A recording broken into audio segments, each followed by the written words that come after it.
at inano po natin na maunawaan ang bawat isa. And ang hangarin natin ay magkaroon ng labis na kaunawaan po ang bawat isa. So please remember yung mga katotohanan, especially chapter 1, 2, 3, 4, 5, 6, kasi mahalaga po ito sa kaunawaan natin sa chapter 7. And as much as I wanted na mag-review ulit, pero baka madrag na po tayo, no? And so, lalo na yung time natin is naging 1 oras na lang. Dati, 1.5 hour tayo. Okay, so I hope na ma-appreciate ninyo yung mga changes na ito is para nga din sa katutulong ng bawat isa. So I hope and pray na makita ninyo na ang mga changes na ito ay hindi dahil kulang tayo sa kaalaman, but ito ay dahil sa para sa mak-accommodate yung bawat isa sa pangangailangan. Bilang ako po ay nagtuturo, nakikita ko po yung kahalagahan na halos lahat sa atin ay makarinig ng pagtuturo dito, no? So, nawa, sa biyaya ng Diyos, hindi tayo mamatay. No, sa biyaya ng Diyos, hindi mamamatay ang lokal na iglesia na ito. So, kasi if you're not growing, if you're not really, it could be possible na mawala yung local church dito po sa atin. So, one thing, yon na akin pong ikinakabahala, no, as pag nakikita ko po yung mga nangyayari sa atin. So, sabi din talaga dun sa PASCON na there's a possibility na baka ang isang lokal na iglesia ay mamatay. So, I hope na hindi nyo naisin na mamatay yung lokal na iglesia dito. Nawa, makita natin yung biyaya ng Diyos sa atin.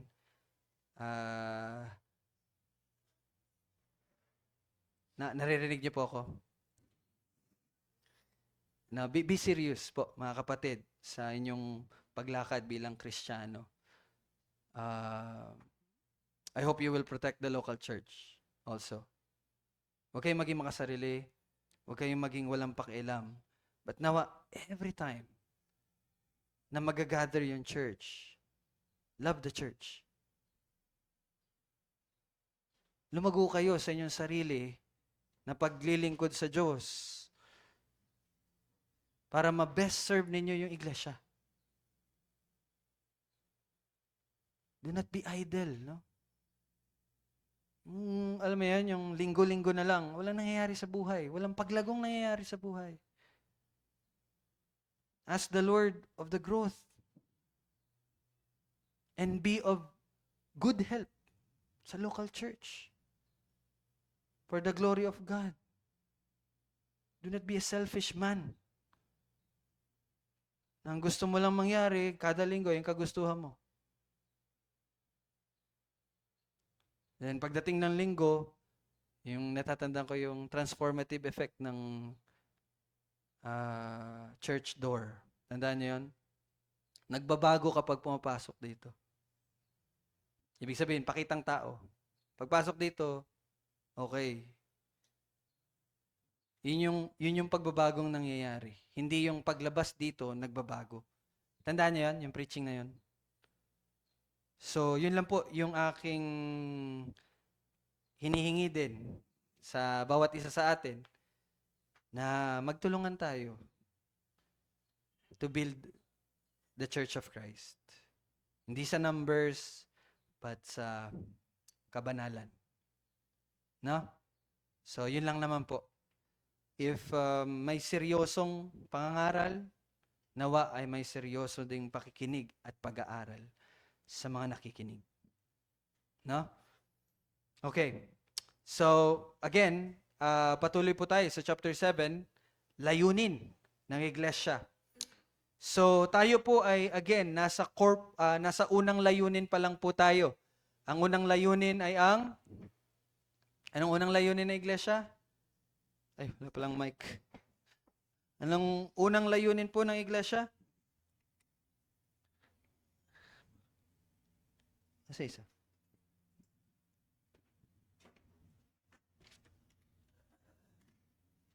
Wala in green?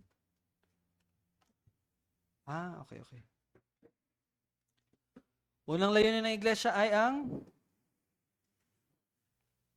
ano po? Ano unang layunin ng iglesia?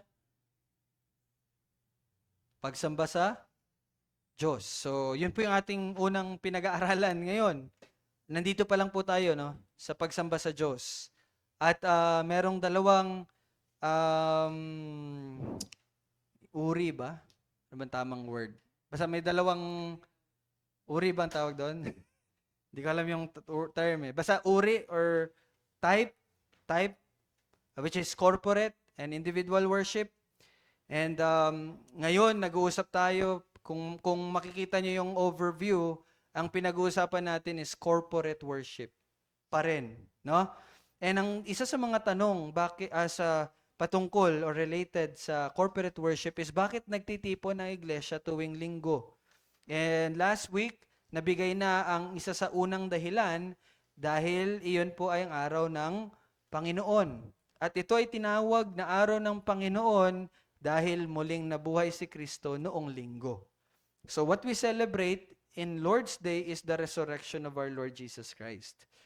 Kaya unang araw sa sanglinggo po tayo nagtitipon. Now remember, the Sabbath day was Saturday, but ang Christian Sabbath ay hindi na po Sabado, linggo na. That's the Christian Sabbath, no? Christian Sabbath, binigyan talaga siya ng category or name kasi nga meron pa ring nag-hold na ang Sabbath is Saturday. Unang-una, mga Hudyo, Sabbath nila is Saturday. And other na mga ano pa, Seventh-day Adventists, di ba? Kaya Sabado po sila nagtitipon. Kasi nga, Sabbath day is Saturday. But then again, nakita natin yung pattern sa bagong tipan, lalong-lalo na sa panahon ng naunang iglesia, ang kanilang pagtitipon palagi ay sa araw ng Panginoon. No? Hindi na sa Sabbath. Hindi na sa Sabado. That's why, kalaunan, nakita at binigyan ng parang identification ng mga believers na Christian Sabbath is, yun nga, linggo. One of the reason is dahil muling nabuhay si Kristo noong linggo. Now, ano pa yung ikalawang dahilan? Related pa rin sa pagkabuhay ni Kristo. Second reason is nakipagkita ang muling nabuhay na Kristo sa kanyang mga alagad noong linggo. So para mabilis kayo mag-note, nabuhay si Kristo, nagpakita si Kristo. Okay? Nabuhay siya nung linggo, nagpakita naman siya again, linggo din. Okay? Pagkatapos ng kanyang muling pagkabuhay, paulit-ulit na nagpakita si Jesus. Paulit-ulit, maraming beses. Sa kanyang mga alagad, hindi lang isang Sunday lang, but tuwing linggo. Ito ay nagtatag ng isang halimbawa ng pagtitipon na nakasentro sa muling nabuhay na Panginoon. Again, the center of our Lord's Day is the resurrection of our Lord Jesus Christ. Okay? Nakasentro ang ating pagtitipon sa muling nabuhay na Panginoon. Basahin natin ang ilang verses, actually isang chapter lang, sa John chapter 20, verse 19. Pakibasa po. Chapter 20, verse 19. And yung pangalawa is verse 26. Tingnan po natin.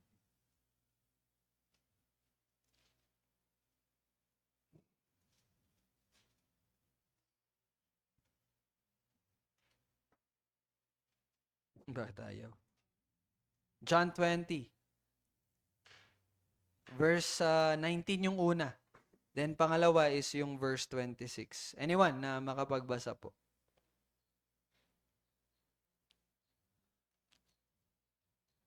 English pala ito nga. John 20 verse 19 and 26. Nang magdadapit hapon na ng araw na iyon, na unang araw ng linggo, habang nakasara ang mga pinto sa kinaroroonan ng mga alagad dahil sa takot sa mga Hudyo, dumating si Jesus at tumayo sa gitna at sa kanila'y sinabi, "Kapayapaan ang sumainyo." Pagkaraan ng 8 araw ay muling nasa loob ng bahay ang kanyang mga alagad at kasama nila si Thomas, nakasara ang mga pinto. Subalit pumasok si Jesus at tumayo sa gitna at sinabi, "Kapayapaan ang sumainyo." Okay. So makikita niyo po dito, in the same chapter, dalawang event na kung saan ang Panginoong Hesus na buhay na ulit ay nagpakita sa mga alagad. And in verse 19, napakalinaw na magdadapit hapon na ng araw na yun na unang araw ng linggo, which is Sunday. And sa verse 26 naman, sinabi diyan, pagkaraan ng 8 araw. So from Saturday, 8, Sunday, ay, paano ba? 8 araw. Paano bang ano? Hindi kasi natin alam yung previous verses nito, but ito ay patungkol po sa Monday, no? Which is kasi nga 7 days, starting from Monday, Sunday hanggang Saturday, that's 7. So the 8th day is Monday po ulit, no? So makikita natin na ito yung naging pattern ng Panginoong Hesukristo na yung resurrected na Panginoong Hesukristo, nagpakita siya sa mga alagad every Sunday. Not every, but yun nga, linggo. Basta linggo siya nagpapakita. So dun sa salita pa natin, tuwing linggo siya nagmumulto. Okay? Pero hindi siya multo. Resurrected yun. Hindi yun multo. May physical yun na katawan. So mali pala yung term ko. So erase po yan. Okay? Pangatlo, bakit tayo nagtitipon tuwing linggo? Bakit yun yung Christian Sabbath? Pangatlong dahilan, dahil ito ang nakita nating halimbawa ng mga apostol. Ito yung halimbawa ng mga apostol. Okay? So ipinakita or ipinapakita ng bagong tipan ng mga unang Kristiyano ay nagtitipon sa unang araw ng linggo. Kahit ito ay karaniwang araw ng trabaho para sa kanila. So, Sunday is actually normal working day para sa mga Kristiyano sa panahon ng mga apostol. Okay? At ang kanilang pagtitipon ay gawa ng devotion, hindi ng kaginhawaan. Grabe, no? They gathered every Sunday, hindi dahil free sila, but nagagather sila because of their devotion to their Lord. Kayo, nagagather ba kayo for your devotion for your Lord? Or dahil free time kayo? Or dahil wala kayong choice? That's the question eh. No? Pero dito makikita natin ang halimbawa ng mga apostol, nagtitipon sila gawa ng debosyon, hindi ng kaginhawaan. Bakit? Kasi nga, ang linggo ay karaniwang araw ng pagtatrabaho para sa kanila. No wonder umabot ng madaling araw at nahulog si Eutychus. Tandaan niyo si Eutychus? No? So basahin natin Acts 20 verse 7. Acts chapter 20 verse 7. Acts chapter 20 verse 7.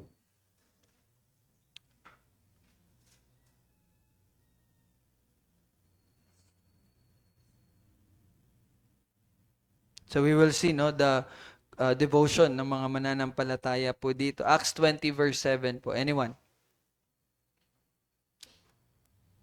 Nang unang araw ng sanglinggo, nang kami ay nagtitipon upang magputol-putol ng tinapay, si Pablo ay nagsalita sa kanila.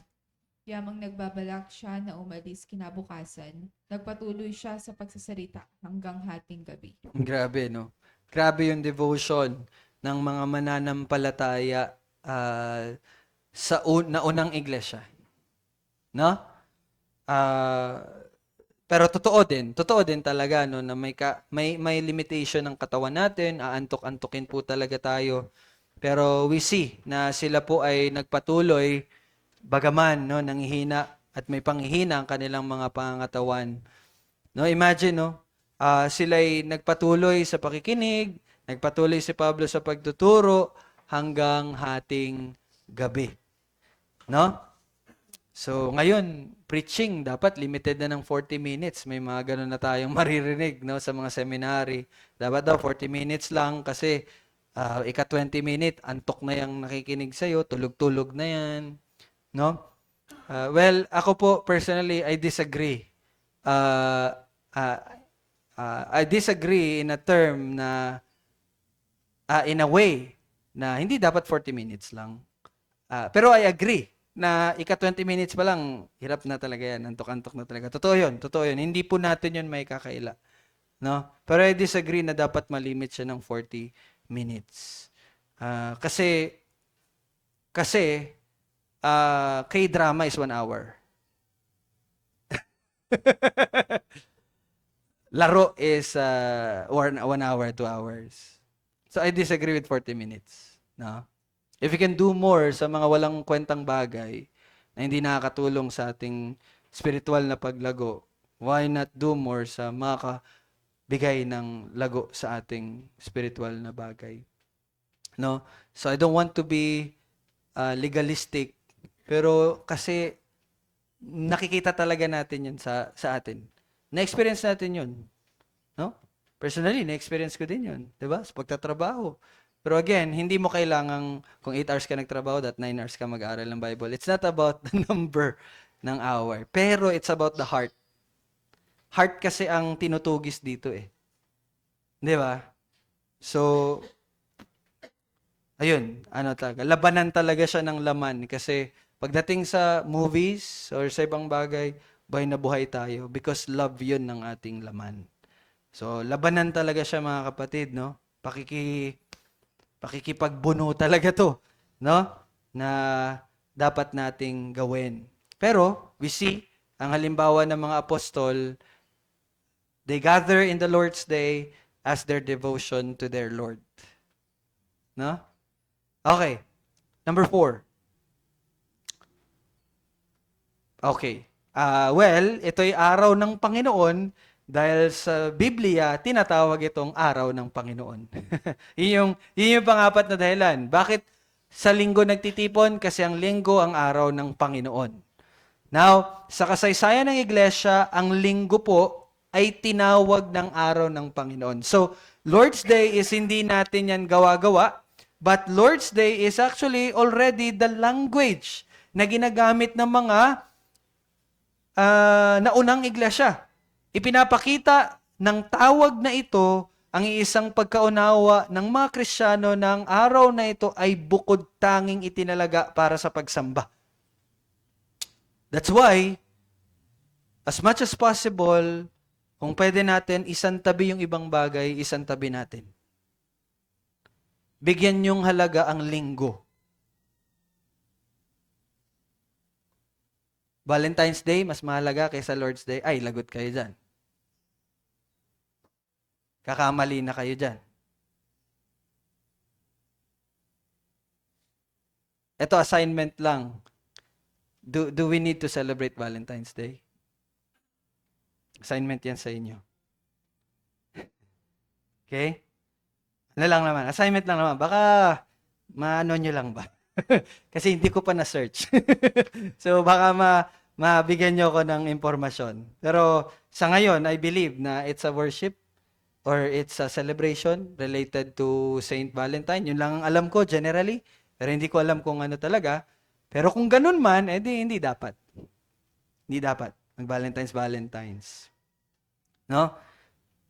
Because we have the eternal love of God. Yun yung i-celebrate nyo lagi, araw-araw. The love of God. No? Hindi yung pagmamahal mo sa isang tao. But celebrate the love of God na mapapakita mo sa pagmamahal mo sa isang tao. You see that? Di ba? Now, again, ang araw ng Panginoon, in the history of the church, ay tinawag ng araw ng Panginoon. Basahin natin, Revelation 1:10. Revelation chapter 1, verse 10. This is John. No? Pakibasa po. Sa mga gustong magbasa, meron po tayong mic. Revelation 1:10.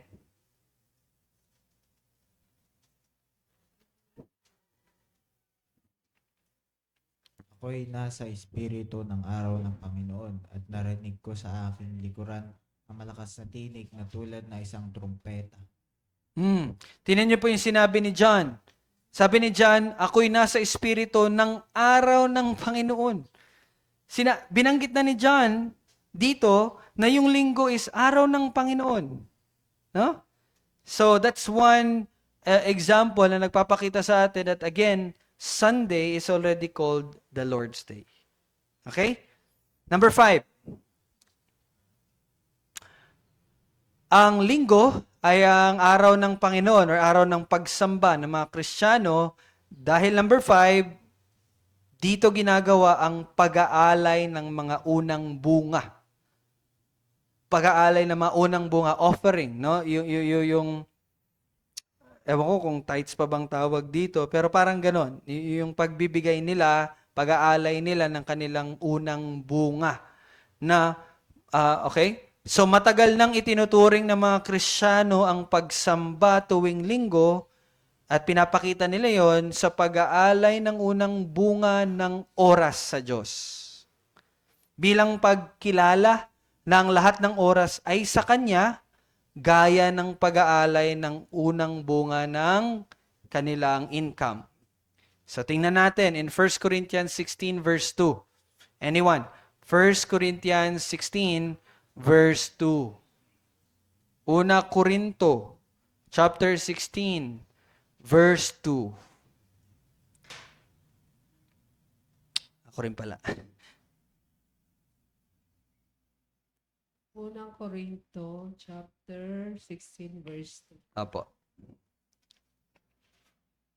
Tuwing unang araw ng Sanlinggo, ang bawat isa sa inyo ay magbukod at maglaan ayon sa kanyang makakaya upang huwag nang gumawa ng mga ambagan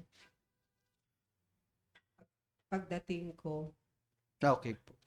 So, dito po makikita ninyo na yung collection ng tulong or benevolence ng ibang mga churches para po sa tulong nila sa mga Jerusalem Church ay ipinag-utos ni Pablo na itipon sa, tingnan niyo po, tuwing unang araw ng Sanlinggo. So, ibig sabihin, every first day of the week. Hindi lang once a week to, no? But tuwing, every first Sunday ng Sanlinggo. So, you see, doon nila pinapakita yung isang paraan ng pagsamba nila on the first day, no? Tuwing unang araw ng Sanlinggo. So, yun po yung 5 dahilan bakit tayo ay corporately sumasamba tuwing linggo. Okay? Hindi siya 7th day of the week, but it is the first day of the week. 5 dahilan, recap ko lang po para sa notes ninyo. Dahil muling nabuhay si Kristo noong linggo, nagpakita ang muling nabuhay na Kristo tuwing linggo. Ito ang naging halimbawa ng mga apostol.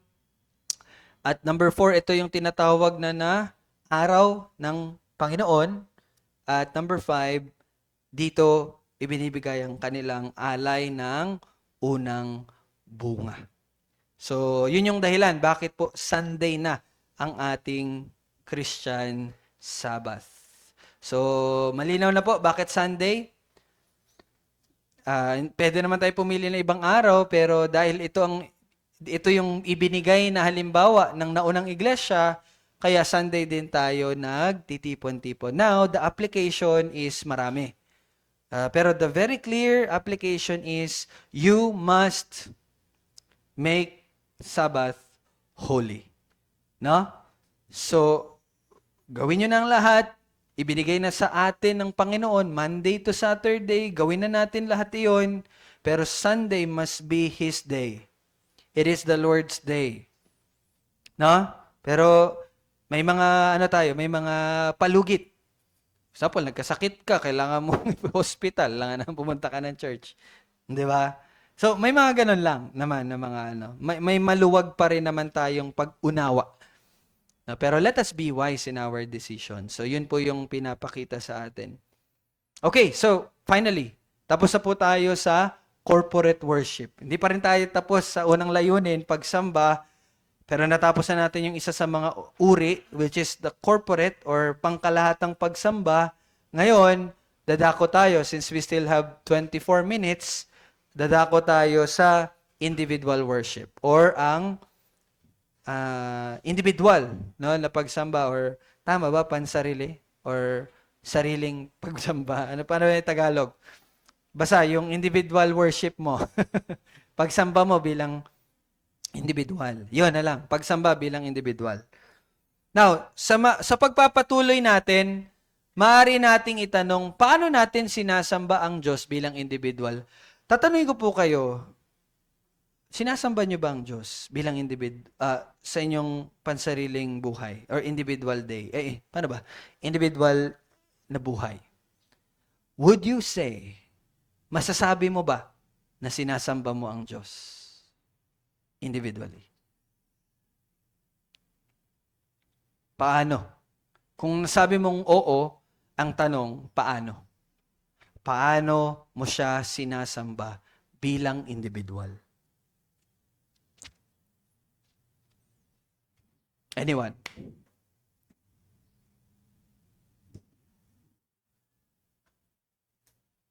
Paano natin sinasamba ang Diyos bilang individual?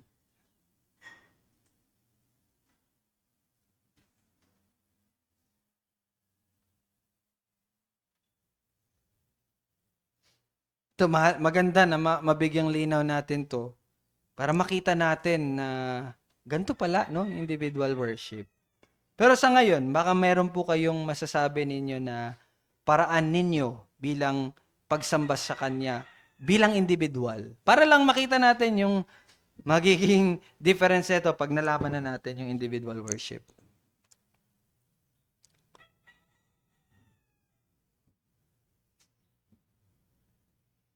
Anyone? Any two? Any three? Sinasamba. Paano mo masasabing sinasamba mo siya individually?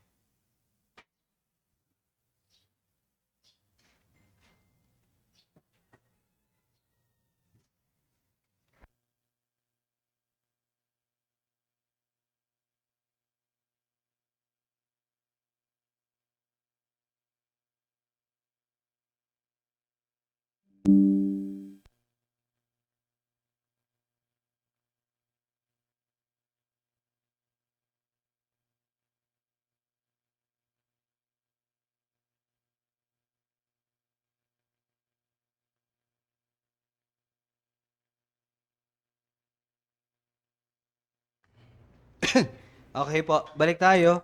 Paano mo, ang tanong is, sinasamba mo ba ang Diyos bilang individual? Kung oo, paano mo yun ginagawa? Yun yung sagot. Yun yung tanong.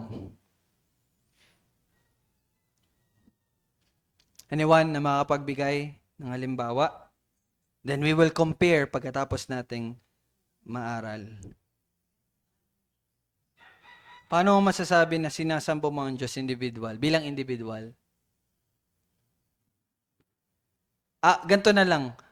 Sa inyo po bang pagkakaalam ngayon, ano ba ang pagsamba? Kasi worship is a very broad word. So, kailangan natin itong i-define. Ano ba yung pagsamba? Sa ngayon, sa huwag kayong matakot, no? Mas matatandaan nyo to kapag sumagot kayo. Tapos kung tama kayo, mas matatandaan nyo. Kung medyo may kulang, mas matatandaan nyo pa rin to. Kaya huwag kayong mahiyang sumagot. What is worship?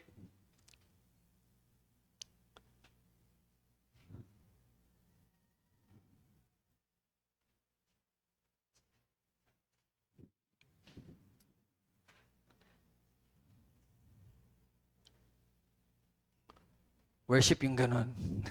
Iba yan. Yung ganon. Worship. Ganon. Sige po. Sinasamba mo siya dahil kinikilala mo siya. So, ibig sabihin po, pagkilala Pagkilala. sa Diyos. Okay? Dahil Ang pagsamba ay pagkilala sa Diyos. Or parang ano po, yung parang pagpapakita nagpapakita na ng, kilala mo siya, parang ganon. pagpapakita ng Pagkilala mo? na siya ang Diyos. Pagpapakita mo na siya ay Diyos. Okay. Tama yun. Worship yun. Diba? Worship is showing na siya ang Diyos. Siya ay Diyos. Di ba? Sige, anyone, baka meron pa po kayong mabigay.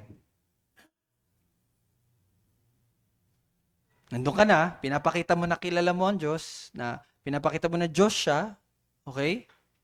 Ano pa?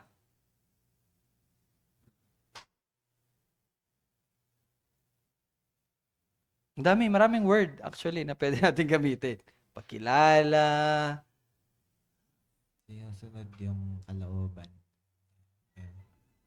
Okay, so another form, ang sagot ni Gab is, ang pagsamba ay pagsunod sa kalooban ng Diyos. Tama, mali?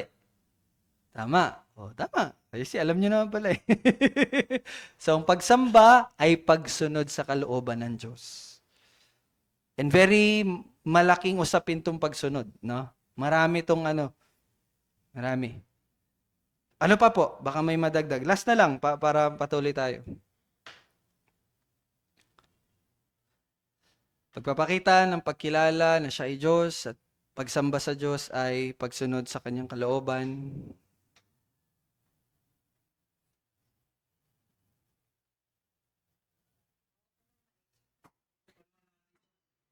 Oh, pagluluwalhati. Pagsamba ay pagluluwalhati sa Diyos. So yun, broad din yan, no? Yung usapin na yan, pagluluwalhati. Kasi maraming form ng pagluluwalhati sa Diyos. Sige po, patuloy tayo. Kailangan natin maunawaan na ang pagsamba ay hindi lamang limitado sa corporate or pagtitipon ng iglesia, kundi saklaw nito ang buong buhay Kristiyano. Take note of that. Worship ay hindi lang po linggo. Ang pagsamba sa Diyos ay hindi lang pagtitipon tuwing linggo sa iglesia. But ang pagsamba ay ang pagiging saklaw nito ang buong buhay Kristiyano. Napaka nun, no? Ibig sabihin, ito na po, ang pagsamba sa Diyos ay isang buhay na isinasabuhay, mahalaga to, sa pananampalataya at pagsunod para sa kaluwalhatian ng Diyos. Nabanggit na pa pala nila Papa Bong tsaka ni Gab ang pagsamba. No? Buhay na isinasabuhay sa pananampalataya at pagsunod para sa kaluwalhatian ng Diyos. Yun po ang pagsamba sa Kanya. No? Ang pagsamba ay hindi lang kung ano ang ginagawa natin tuwing linggo. But listen, kundi kung paano tayo namumuhay araw-araw. No? Hindi nagtatapos ang misyon ng iglesia kapag natapos na ang pagsamba. Hindi po nagtatapos doon ang layunin ng iglesia. Bagamat nagtitipon ng iglesia upang isaayos at itaguyod ang sama-samang pagsamba at umiiral din ito upang linangin or hubugin ang personal na pagsamba. Alam niyo na po yan, natutunan natin yan sa buhay ng bawat miyembro. No? So again, ang pagtitipon ng iglesia ay hindi lang upang itaguyod yung sama-sama nating pagsamba, but ang iglesia ay nandito din upang hubugin nito ang personal na pagsamba sa buhay ng bawat miyembro ng iglesia. So ibig sabihin po, ang layunin ng iglesia ay, again, hindi lang magtipon tuwing Sunday, but ang layunin ng iglesia na ang bawat isa sa inyo ay mahubog sa pamumuhay na may pagsamba sa Diyos. So yun ang layunin ng iglesia din. Not only corporate, but also the individual na pagsamba. Hindi kailanman niloob ng Diyos na ikulong ang pagsamba sa isang gusali o isang oras o dalawa tuwing linggo. Ang pagsamba ay dapat umabot sa pang-araw-araw na buhay. Pakinggan niyo po yun. Ang pagsamba ay dapat umabot sa pang-araw-araw na buhay. Ibig sabihin, ang pagsamba mo sa Diyos ay dapat umaabot sa trabaho mo, pag-aaral mo, pagiging magulang mo, pagiging anak mo, pagiging kapatid mo, umaabot sa pananalita mo, umaabot sa mga desisyon na ginagawa mo, at umaabot sa pagsunod mo. No? Ibig sabihin nito, inihahanda at sinasanay ng iglesia ang individual na mga mananampalataya upang ang buo nilang buhay, tingnan niyo po to, upang ang buo nilang buhay ay maging mga gawa ng pagsamba. Naintindihan niyo yun? Ibig sabihin, ang church, ang corporate worship ay inihahanda at tinitrain, sinasanay ang individual na mananampalataya upang ang buo nating buhay ay maging gawa ng pagsamba. Ibig sabihin, lahat ng ginagawa mo, it is worship to your God. Lahat ng ginagawa mo. Inilarawan ni Pablo dito ang pagsamba. Kung makikita niyo po, pwede niyo buksan Romans chapter 12 verse 1. Romans chapter 12 verse 1.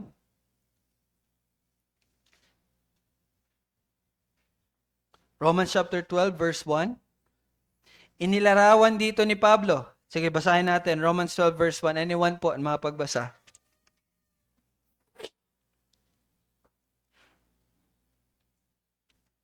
Romans 12 verse 1. Anyone? Romans 12 verse 1. Kaya nga, mga kapatid, isinasamo ko sa inyo, alang-alang sa mga kahabagan ng Diyos, na inyong ialay ang inyong mga katawan na isang handog na buhay, banal, nakasiya-siya sa Diyos, na siya ninyong makatuwirang paglilingkod. Grabe no? Grabe yung description ni Pablo dito sa worship. Sabi niya, ialay ang inyong mga katawan. Mga kapatid, literal po ito na katawan. Every members of our body. No? Pag sinabi ko pong members, bawat bahagi ng ating katawan, sabi niya dyan, ay ialay natin na isang handog. Offering kay God. And we have the image of offering in the Old Testament, di ba? Yung sinusunog sa altar, that's the offering to God. Sabi niya, ialay ninyo inyong katawan. Bilang ano daw? Handog na buhay, handog na banal, handog na kasiya-siya. Pleasing, no? Sa Diyos. Na siya ninyong makatuwirang paglilingkod. Paano to binasa sa English? Basahin ko sa English lang. Present your bodies as a living sacrifice, holy and acceptable to God, which is your spiritual worship. Although sa Tagalog, makatuwirang paglilingkod. So makikita natin dito, probably, bakit hindi ginamit yung makatuwirang pagsamba? Dahil siguro in the original writing ng Romans 1, yung worship doon na word ay nangangahulog ang paglilingkod. So ibig sabihin, ang pagsamba is related sa paglilingkod sa Diyos. Di ba? And your worship to God must be what? Holy, living, holy, acceptable. So ano dapat yung maging tanong natin araw-araw? Ang pinapamuhay ko ba ay katanggap-tanggap pa sa Diyos? Yung ipinapamuhay ko ba ngayon, nagpapakita ba ito ng pagtatangi? Kabanalan ba? Pagtatangi para sa Diyos? Kaya ang tanong, sinasamba mo ba ang Diyos bilang individual? Ayan na, may description ka na ng pagsamba. Ang tanong na ngayon, sinasamba mo ba ang Diyos?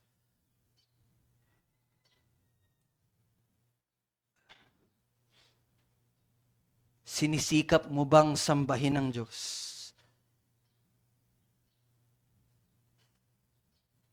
O ibang sinasamba?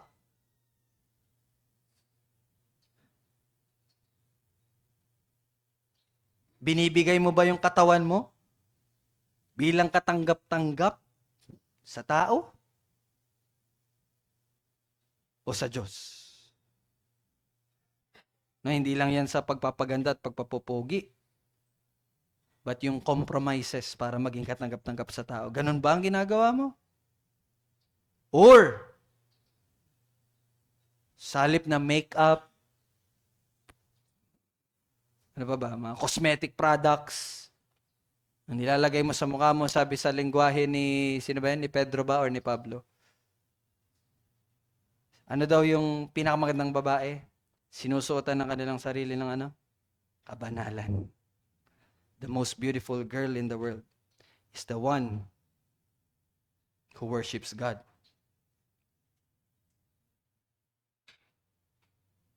Kaya ang isang Kristiyano na in love sa babae na namumuhay ng kabanalan.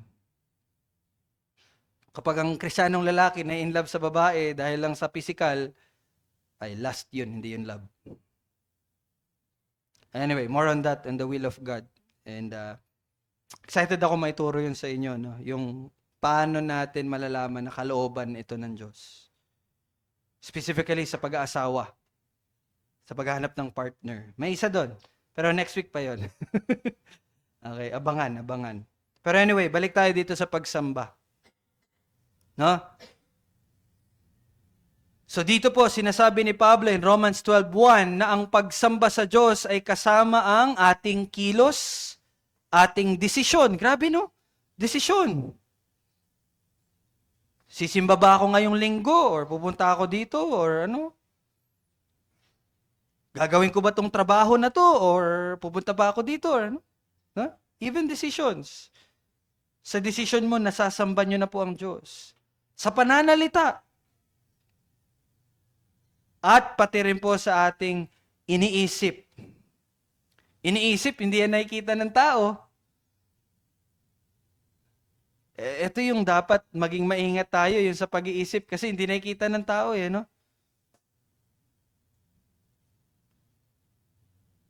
Nandito ka sa corporate worship, pero iba yung iniisip mo. Iniisip mo, paano kaya gawin yung bagay na yun na hindi nila nakikita? Yung mga ganun bagay, di ba? Nandito ko, ligo ka, oh. Kikinig ka sa preaching, oh. Pero nakaganong ko, tapos ang iniisip mo, paano kaya yung gagawin para hindi nila makita? No? Mamaya, anong oras kaya ako alis para ganito? Bukas, ano kaya yung gagawin ko? Mga ganung bagay po. Even pala po sa ating pag-iisip, sinasamba natin ng Diyos. So ano yung pag-iisip natin? Di ba? Ano yung mga iniisip natin?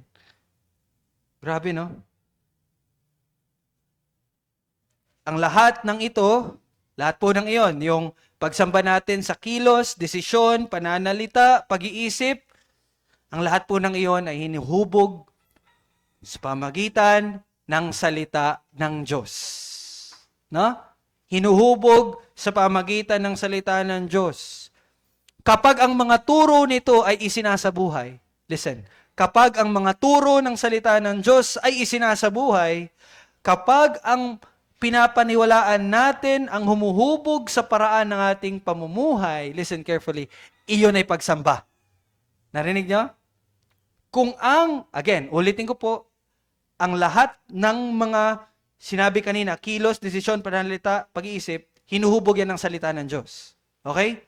Kaya, kapag ang turo ng salita ng Diyos ay isinasabuhay natin, or kapag ang pinaniniwalaan natin ang siyang humuhubog sa paraan ng ating pamumuhay, iyon po ay pagsamba. Sa madaling salita, ang individual na pagsamba ay ang pagsasabuhay ng salita ng Diyos. That's it. Ang individual na pagsamba ay pagsasabuhay ng salita ng Diyos. Ang individual na pagsamba ay pagsunod sa kalooban ng Diyos. Saan mo makikita yung kalooban ng Diyos? Sa salita niya. It is the revealed will of God.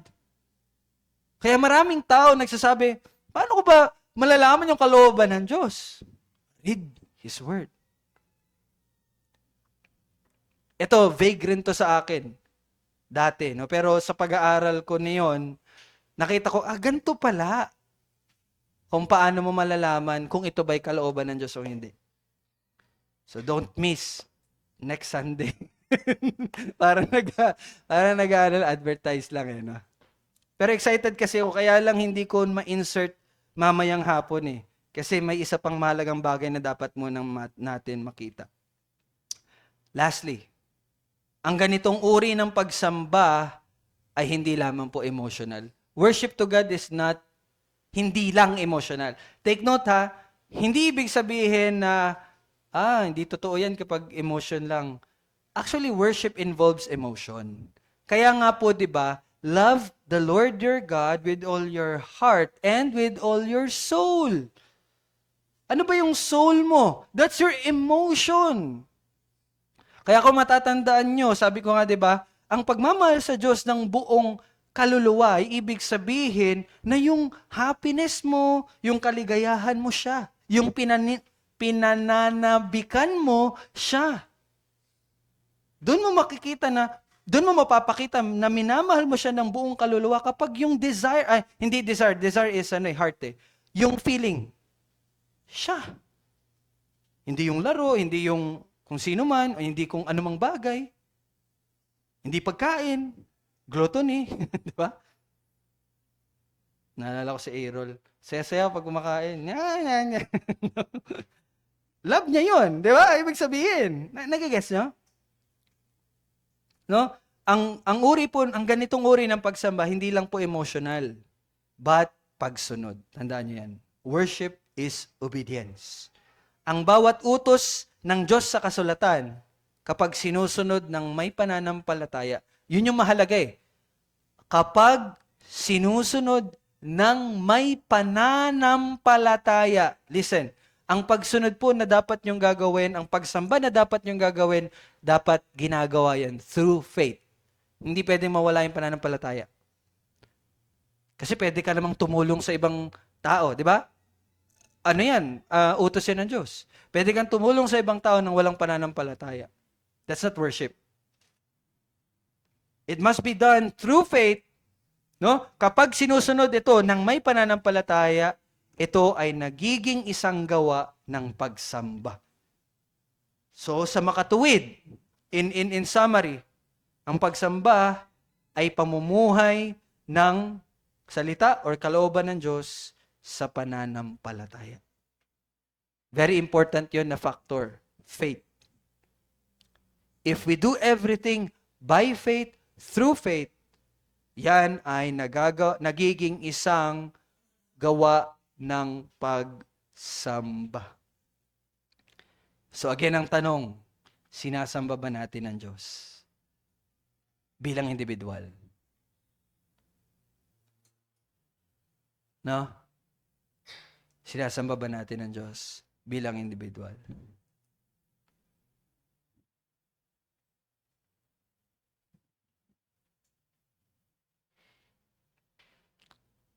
Tagal mag 12:30.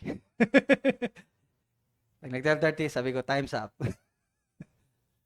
But anyway, dito po magtatapos ang ating Sabbath School. 1 hour na lang po yung Sabbath School natin. Pero, naano natin yung unang parte ng individual worship. Okay po. So, any question? Any question? Konting extension lang, 5 minutes. Any question?